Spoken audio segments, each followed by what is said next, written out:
Heroine लो और अपने crush के साथ बंध जाओ। फ्लोरवेस के इस हफ्ते के एपिसोड में दुनिया के सबसे दुखी इंसान की कहानी बताई गई है। इस एपिसोड में हम पराग्वे के एक रहस्यमयी आदमी से मिलते हैं, उसके बारे में और जानते हैं, और एक ऐसी खोज जो मानवता पर उसके नियंत्रण को उलट सकती है। लेकिन उससे पहले लाइक और सब्सक्राइब करके मुझे दुनिया का सबसे खुश इंसान बना दो।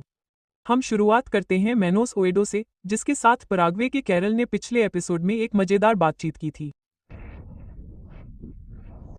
वह धरती के 13 इम्यून लोगों में से एक है और सबसे दिलचस्प भी।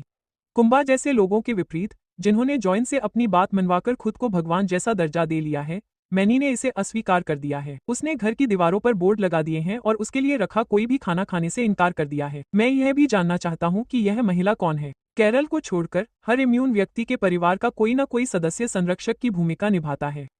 कैरल के लिए यह जिम्मेदारी जोसा पर है। तो क्या यह मैनी का कोई पारिवारिक सदस्य हो सकता है? शायद उसकी माँ। मैनी को जॉइन पर इतना भरोसा नहीं है कि वह उनका खाना खाने से मना कर देता है, जिसके परिणामस्वरूप उसे अपने जॉब स्टोरेज लॉकर से चीनी के पैकेट और डॉग फूड ढूंढने के लिए जाना पड़ता है। मुझे पसंद है कि वह अपने ग्राहकों को माफी का नोट लिखता है जिसमें लिखा है कि उनकी यूनिट से गुजरने के लिए क्षतिपूर्ति की जाएगी। यह एक ऐसा व्यक्ति है जिसने उम्मीद नहीं छोड़ी है कि चीजें वापस सामान्य हो सकती हैं। इसलिए मुझे लगता है कि वह और कैरल अंततः टीम बना सकते हैं। हालांकि कैरल और उसकी फोन कॉल के साथ उसकी और कैरल की शुरुआत खराब रही, लेकिन मुझे नहीं लगता कि उसका इरादा ऐसा था। उसे सच में विश्वास था कि वह जिससे बात कर रहा था वह जॉइन में से एक था। इसलिए वह कितनी अलग थी। जब कैरल ने वापस फोन किया और उसे उसकी मां को बताया तो उसे पता चला कि वह उनमें से नहीं है। जॉइन शारीरिक रूप से उस गुस्से को दिखाने में असमर्थ हैं। हम उसे उसका नाम लिखते हुए देखेंगे या कम से कम ये पूछते हुए देखेंगे कि उसका नाम क्या है। कैरल एस तुर्का। मुझे नहीं लगता कि यह शाब्दिक स्पेनिश अनुवाद है। जो होगा, क्या कैरल तुर्की है? मैनी के सामने एक केनवुड एचएफ ट्रांसीवर या हैम रेडियो है। ऐसा लगता है जैसे वह हर फ्रीक्वेंसी से गुजर रहा है, यह देखने के लिए सुन रहा है कि कोई और बाहर है या नहीं, उन्हें कुछ समय दे रहा है, फिर उसे अपनी सूची से हटा रहा है। मुझे उसके घर में बग जैपर का सूक्ष्म जोड़ भी पसंद है। जॉइंट एक मक्खी को नुकसान नहीं पहुंचा सकता, और हम कैरल के बारे में मुझे क्या पता है बोर्ड पर भी देखेंगे कि एक मक्खी को नहीं मार सकता। यह उसके बुलेट पॉइंट में से एक है। अंत में, पृथ्वी पर कब्जा करने के 22 घंटे बाद तक जॉइंट को अपने अस्तित्व के बारे में कैसे पता नहीं चला? यह आदमी क्या कर रहा था? वह इतने लंबे समय तक कैसे पकड़ा नहीं गया? यदि आप मेरे ट्रेलर स्लीथिंग सेक्शन के लिए बने रहते हैं, तो हम उसके बारे में थोड़ा और जानेंगे। पृथ्वी पर जॉइंट के कब्जे के 7 दिन बाद अब ग्रेनेड फिजाकों के बाद कैरल घर लौटती है और जॉइंट को उसकी मरम्मत करते हुए पाती है। यह बहुत अजीब और डरावना है। हर कोई खुशी से उसे हाथ हिलाता है। उसके घर की मरम्मत करने वालों में से एक न्यू मैक्सिको के एल्बुकर्क का मेयर टिम केलर है, जिसे हेलेन और कैरल के घर लौटने पर एपिसोड 1 में एक साइन बोर्ड पर भी देखा जा सकता है। उसके व्हाइट बोर्ड पर हम उसके नवीनतम विकारो उपन्यास के लिए उसके पुराने नोट्स देख सकते हैं, जिसमें इस बात पर चर्चा शामिल है कि वह रिबोन को मार सकती है या नहीं। रिबोन ही वह मूल है जो लोगों को इन उपन्यासों की ओर आकर्षित करता है, और मेरा मानना है कि रिबोन को मारना उसकी इन किताबों को लिखने का तरीका है। उसे इन कहानियों को लिखने में कोई खुशी नहीं मिलती है और वह अपने प्रशंसकों को मूर्ख कहती है। हम शेक्सपियर के द 12th नाइट का संदर्भ देखेंगे। 12th नाइट और प्लर्बस दोनों में लिंग परिवर्तन वाले किरदार हैं। 12th नाइट में नायिका विला एक जहाज दुर्घटना से बच जाती है और खुद को एक आदमी के रूप में प्रच्छन्न करती है। प्लर्बस में रिबोन का किरदार मूल रूप से एक महिला होना चाहिए था, लेकिन कैरल ने इसे एक आदमी में बदल दिया। 12th नाइट में माल्वोलियो के किरदार को एक बड़े किलजॉय के तौर पर देखा जाता है जो रियल से नफरत करता है, जबकि कैरल और प्लूराइबस काफी हद तक एक जैसे हैं। एक नए बोर्ड पर कैरल ने जॉइंट के बारे में वो 5 बातें लिखी हैं जो उसे अभी पता है। 1. वे खुश करने के लिए उत्सुक हैं। वे कैरल को खुश रखने के लिए कुछ भी और सब कुछ करना चाहते हैं,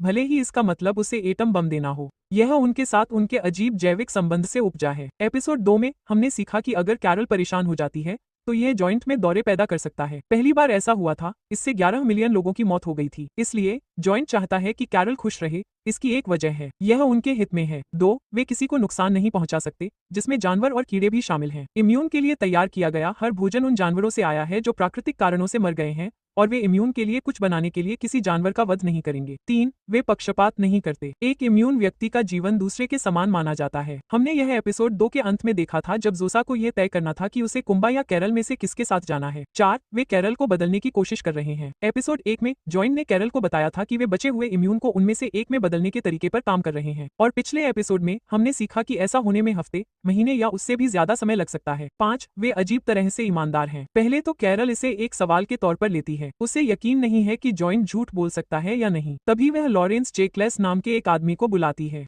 उसका किरदार निभाने वाले एक्टर पहले विंस गिलिगन की बैटल क्रीक में थे। जॉइंट के साथ कैरल की बातचीत का एक खास मकसद है। वह जानना चाहती है कि वे वास्तव में कितने ईमानदार हैं। क्या वे झूठ बोल सकते हैं? वह यह पूछकर शुरुआत करती है कि क्या उन्हें उसकी विकारो किताबें पसंद हैं, ऐसी किताबें जिनसे वह वास्तव में नफरत करती है। वे न केवल उन्हें पसंद करते हैं, बल्कि वे उसे बताते हैं कि वे शेक्सपियर के समान ही अच्छी हैं। जाहिर सी बात है कि ये किताबें शेक्सपियर जितनी अच्छी नहीं है, लेकिन जॉइंट ने जो किया है वो ये है कि उन लोगों की यादें ली हैं जिन्होंने उसकी किताब को पसंद किया था, ताकि उसे वो जवाब दिया जा सके जो उसे खुश कर सके। तकनीकी तौर पर ये झूठ नहीं है। लॉरेंस मोइरा मेलिस्टर का उदाहरण देता है, एक महिला जो खुदकुशी करने जा रही थी, लेकिन कैरल की किताब पढ़कर उसकी जिंदगी बेहतर हो गई। वे कैरल के काम को मोइरा की नजर से देखते हैं और ऐसा कर सकते हैं क्योंकि मोइरा जॉइंट में से एक है। लेकिन सबसे दर्दनाक खुलासा तब होता है जब कैरल हेलेन के बारे में जानती है। वह पूछती है कि हेलेन उसके निजी उपन्यास बिटर क्रिसिस के बारे में क्या सोचती है। यह वही उपन्यास है जिसे हेलेन ने एपिसोड 1 में खत्म करने के लिए कहा था। हेलेन को लगा कि यह ठीक ठाक है और उसने इसे पूरा भी नहीं किया, तो फिर वह कैरल से इसे प्रकाशित करने के लिए क्यों कहेगी? वह जानती थी कि इससे कैरल खुश होगी, और इस तरह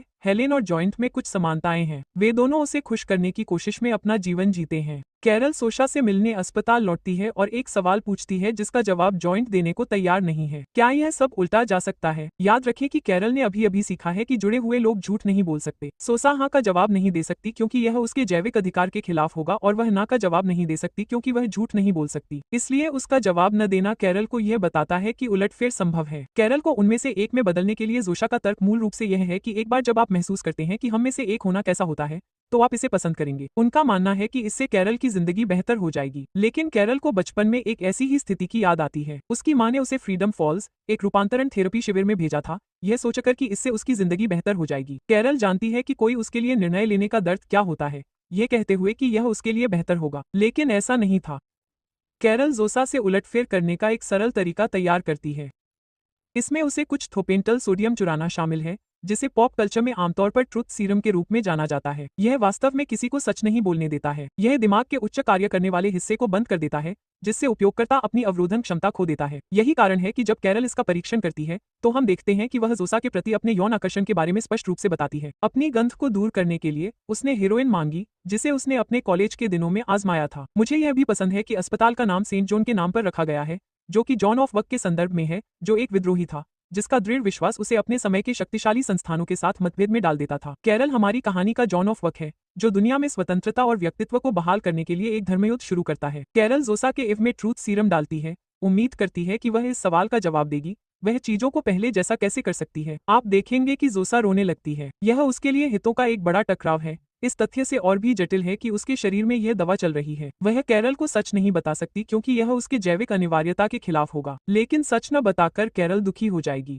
हाइव माइंड को कैरल की हरकत का एहसास होने में ज्यादा समय नहीं लगेगा। कैरल ने पुलिस की गाड़ी से हथकड़ी उतार ली है और खुद को जोसा से बांध लिया है। वह जानती है कि जोड़ उसे नुकसान नहीं पहुंचाएगा। कैरल हताश होकर पूछती है कि क्या यह कोई केमिकल या दवा है जो इसे ठीक कर सकती है, लेकिन इससे पहले कि वह जवाब दे पाती, जोसा को कार्डियक अरेस्ट हो जाता है। कैरल हथकड़ी तोड़ने और सीपीआर देने की अनुमति देती है। अब मुझे लगता है कि जोसा इससे उबर जाएगी। हालांकि मैं इस बारे में बात करना चाहता हूं कि वह कौन सी चीज है जो जोड़ों को वापस सामान्य कर देगी। याद रखें कि इम्यून में से कोई भी डॉक्टर या वैज्ञानिक नहीं है, इसलिए कोई नई दवा या वैक्सीन बनाना बहुत मुश्किल लगता है। यह कुछ ऐसा हो सकता है जो पहले से मौजूद हो, लेकिन यह थोड़ा आसान लगता है। मुझे लगता है कि इसका कैरल और हमारे इम्यून लोगों के खुश रहने के संबंध से कुछ लेना देना है। हम पहले ही देख चुके हैं कि कैरल की भावनाएं, खासकर गुस्सा, उन पर शारीरिक प्रभाव डालती हैं। कैरल और जोड़ों के बीच यह संबंध और किन तरीकों से प्रकट हो सकता है। अब शो की दिशा को बेहतर ढंग से समझने के लिए हम ट्रेलर के साउथ सेक्शन में जाएंगे और जानेंगे कि आगे क्या होने वाला है। इसमें ज्यादा नए सीन नहीं है, इसलिए यह बहुत जल्दी होने वाला है। मैनी ऑफिस से निकलकर स्पेन के ग्रैंड कैनरी पहुंचता है।